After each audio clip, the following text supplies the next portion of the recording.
Thomas Soto. Le vrai faux de l'info de la matinale avec Jean-Philippe Ballas. Bonjour Jean-Philippe. Bonjour Thomas. C'était hier soir sur France 2, Emmanuel Macron, invité de l'émission des Paroles et des Actes. 21h48, passe d'armes entre le ministre de l'économie et le nouveau patron de la CGT, Philippe Martinez. Il y a du brouhaha, je vous la fais simple, il est question des salaires français et allemands.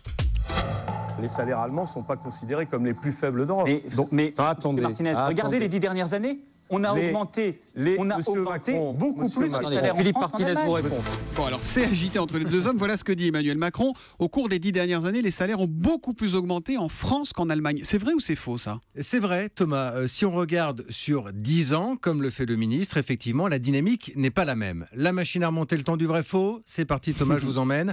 Nous sommes au début des années 2000. À l'époque, l'Allemagne veut développer considérablement ses exportations. Et pour être compétitive, elle va pratiquer ce qu'on appelle pudiquement la modération salariale. Résultat, entre 2000 et 2009, le salaire annuel moyen ne va progresser que de 1% outre-Rhin et de 10% chez nous sur la même période. Pour quel résultat pour les Allemands? La richesse nationale qui fait un bond de 25%, les bénéfices des entreprises qui augmentent, mais pas les salaires donc, et la physionomie du marché du travail allemand qui va considérablement changer, avec notamment le développement des mini-jobs, on en parle régulièrement dans cette chronique, des jobs de courte durée, moins taxés, pour plus de précarité, disent les uns, et davantage de souplesse, répondent les autres. Alors, on revient avec une machine à monter le temps à nos jours. Aujourd'hui, les salaires allemands sont toujours à la traîne par rapport aux nôtres ou pas? Non, et la tendance est même inversée. C'est ce que ne dit pas Emmanuel Macron, c'est ce que dit en revanche le patron de la CGT. Il a raison lui aussi.